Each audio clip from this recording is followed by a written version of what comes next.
The room was blindingly white. I sat across from my mother, Christina, while she swiped through floral arrangements for my brother Julian's wedding in Lake Como. "Mom," I said, my voice trembling, "Mackenzie needs the gene therapy. It is $250,000. I will sign a loan, anything." She did not stop swiping. Finally, she sighed.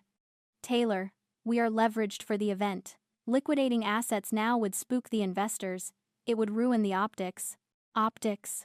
She was choosing centerpieces over my daughter's life. I realized then I was not speaking to a parent. I was speaking to a corporation. And my application had just been denied.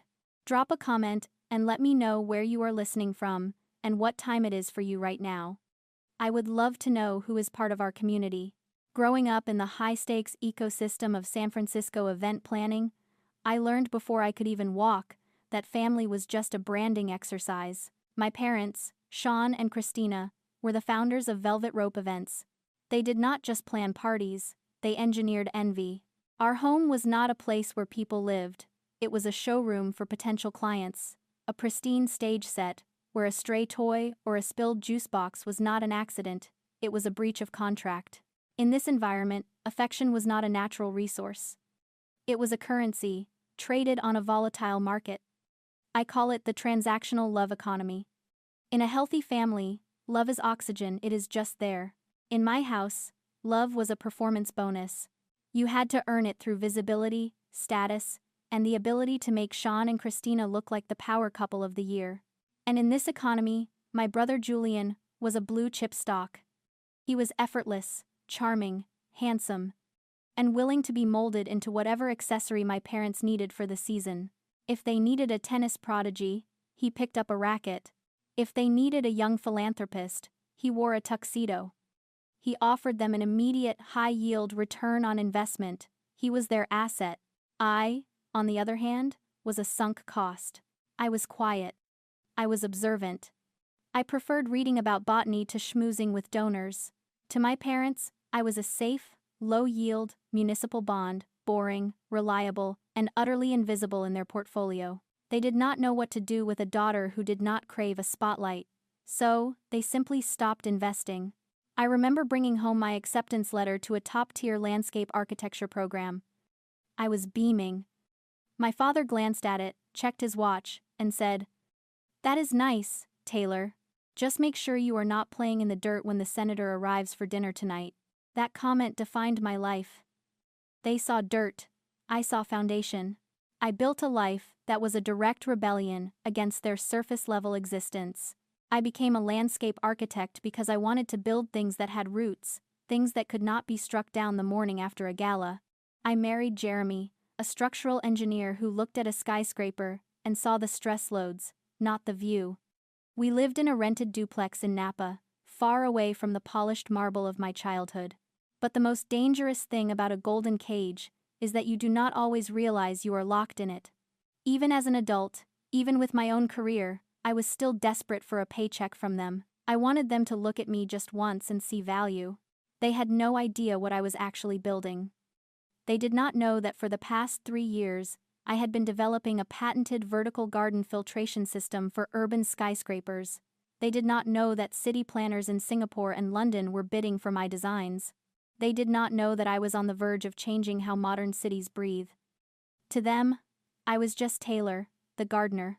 I kept my success hidden, tucked away like a secret savings account, maybe because I was afraid they would try to claim credit for it, or maybe because I knew they would not care unless it came with a magazine cover. So I played my role. The dutiful, dull daughter. I showed up to their events. I wore the dresses they approved. I smiled in the background of their photos. I accepted the normalization of their neglect because I thought it was the price of admission to having a family. I did not realize that in a transactional economy, the moment you stop being profitable, you are not just demoted, you are liquidated. I was about to learn that my value to them was not just low, it was zero. And when the bill came due for Mackenzie's life, they would not even open their wallets to cover the cost of doing business.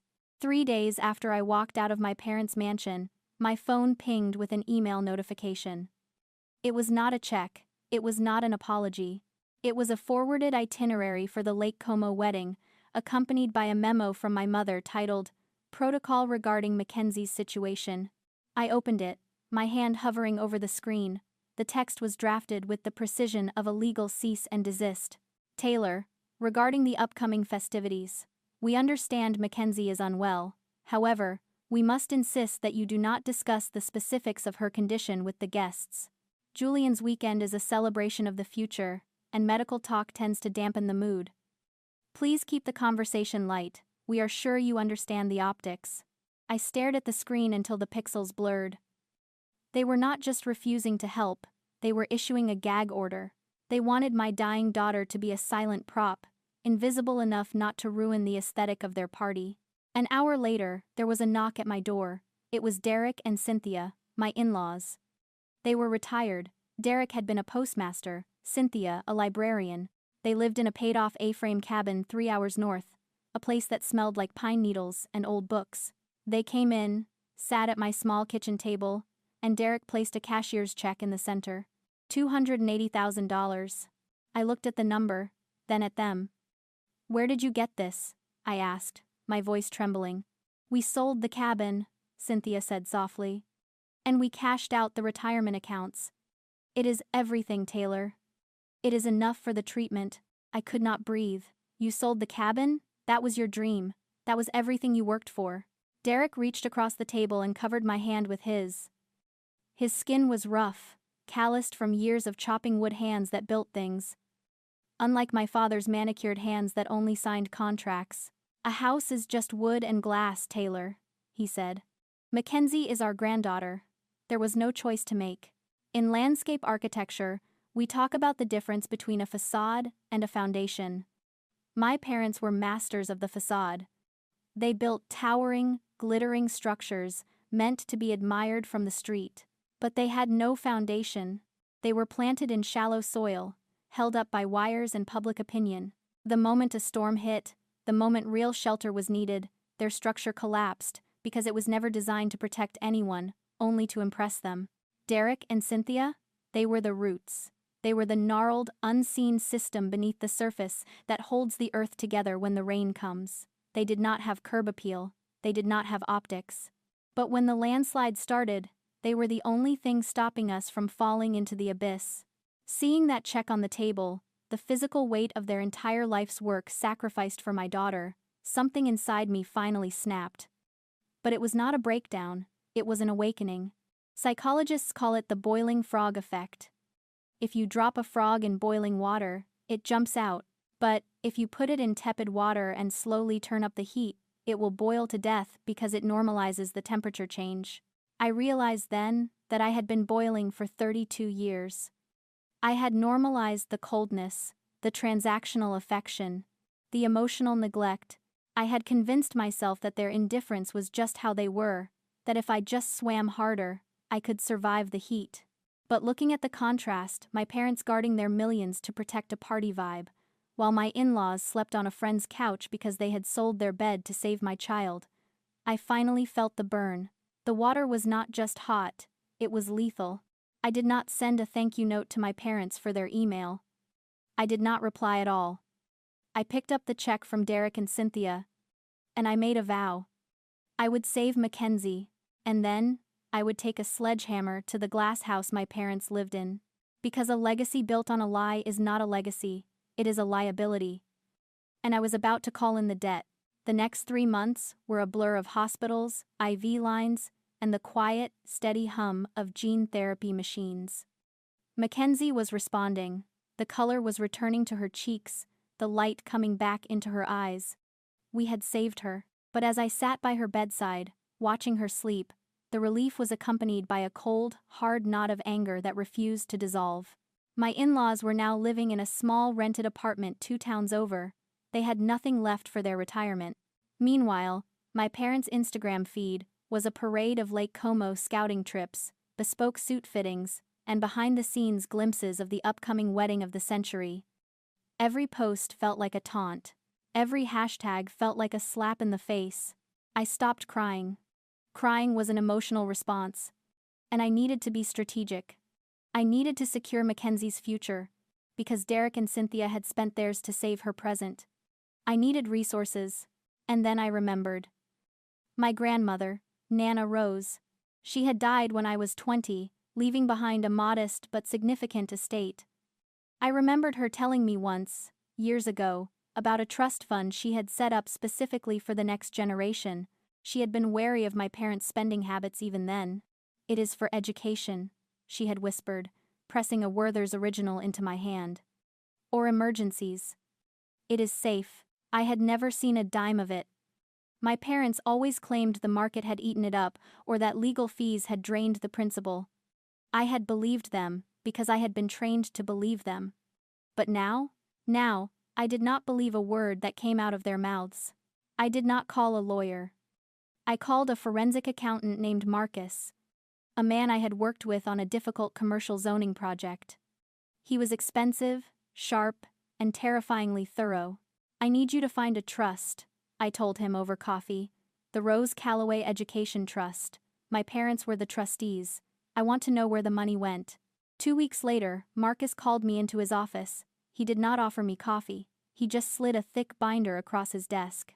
"You were right," he said, his voice flat. "The trust existed. It was fully funded, with nearly $600,000, by the time your grandmother passed." $600,000? I choked out. That would have covered Mackenzie's treatment twice over. "It sat dormant for years," Marcus continued, flipping open the binder. "Until 6 months ago. That is when the withdrawals started. Large ones.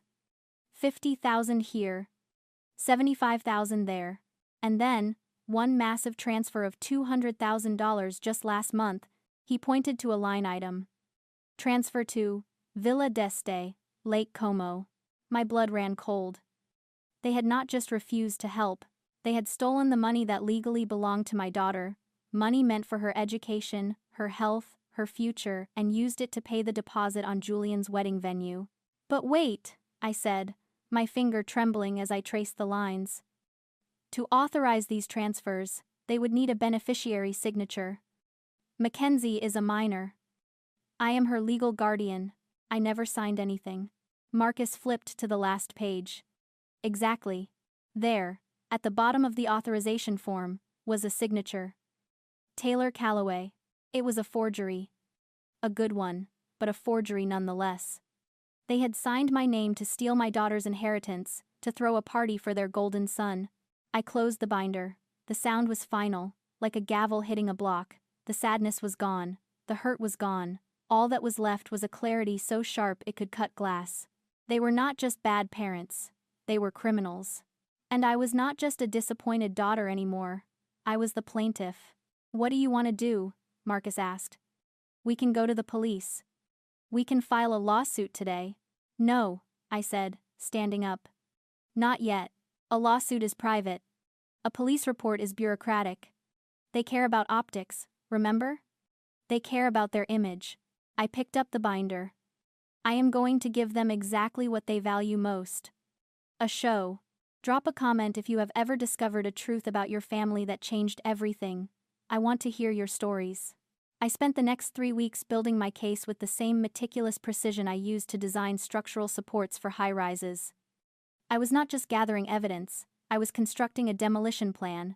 While my parents were busy coordinating floral deliveries and finalizing the seating chart for the upcoming Velvet Rope Industry Gala, the event where they were set to receive the prestigious Legacy Award, I was quietly executing a different kind of project. You see, they had no idea about my professional life. To them, landscape architect meant I planted petunias for suburban housewives. They did not know that my vertical garden filtration system, the one I had been refining for 3 years, had just been greenlit by the city for a massive downtown redevelopment. They did not know I was the lead architect on a $50 million green infrastructure contract. And they certainly did not know that the gala organizers, desperate for a keynote speaker who represented the future of the industry, had reached out to me directly. I accepted the invitation under one condition. My identity as the speaker would remain a surprise until the moment I took the stage. I wanted to be introduced as a distinguished industry partner, not as Sean and Christina's daughter. On the night of the gala, I did not wear the modest, beige dress my mother would have expected. I wore a tailored, midnight blue suit, sharp, structural, commanding. I walked into the ballroom not through the side door, but through the main entrance, bypassing the receiving line where my parents were holding court. From the shadows, I watched them. My father, Sean, was laughing too loudly, clapping a donor on the back. My mother, Christina, was preening, accepting compliments on Julian's upcoming wedding, as if it were a royal coronation. Julian himself was there, looking dashing and vacuous, sipping champagne paid for with my daughter's stolen future. They looked invincible. They looked perfect. But I knew the blueprints of their lives better than anyone. I knew where the load-bearing walls were missing. I knew the foundation was rotten. And I knew exactly where to place the charges to bring the whole thing down. My phone buzzed. It was a text from Jeremy. Mackenzie is watching cartoons. Derek and Cynthia are making popcorn. Go get them. I took a deep breath. This was not about revenge. Revenge is messy and emotional. This was a correction. It was a structural realignment. The lights dimmed. The host took the stage. "Ladies and gentlemen," he announced, his voice booming. "Before we present tonight's Legacy Award, we have a special surprise. Please welcome the visionary architect behind the city's new Green Skyline initiative, Taylor Calloway." The spotlight hit me. I walked onto the stage, the click of my heels echoing in the sudden silence. I looked out at the crowd, 500 of the city's wealthiest, most influential people, and then I looked at the front table. My parents' faces were frozen in a rictus of shock. My mother dropped her napkin. My father's glass halted halfway to his mouth. Julian looked confused, as if he could not process that the person on stage was the same sister he had ignored for 20 years. I adjusted the microphone. I did not smile. I did not wave. I looked directly at them. And then I looked at the audience. "Good evening," I said, my voice steady. "We talk a lot about legacy in this room. About building things that last. About leaving the world better than we found it." I clicked the remote in my hand. The massive screen behind me lit up with a rendering of my vertical garden project, lush, green, innovative. A ripple of applause went through the room. "But a true legacy," I continued, "is not just about what you build, it is about how you fund it. It is about the integrity of the foundation." I clicked the remote again. The beautiful rendering vanished. In its place appeared a document. A bank transfer record. Blown up to 10 feet tall. Transfer from Rose Calloway Education Trust. Amount, $200,000. Beneficiary signature, Taylor Calloway. "This," I said, pointing to the screen, "is a forgery. And tonight, I would like to talk about the cost of a perfect image." The room went deadly silent. The air left the room. The demolition had begun. The room was so quiet you could hear the air conditioning hum. 500 of the city's elite stared at the screen behind me, processing the evidence. The bank transfer. The forged signature. The direct line from my daughter's trust fund to the venue deposit for Julian's wedding. I did not yell.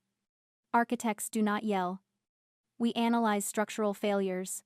"For years," I said, my voice cutting through the silence, "Sean and Christina Calloway have sold you an image of perfection. They have built a brand on the idea that every detail matters.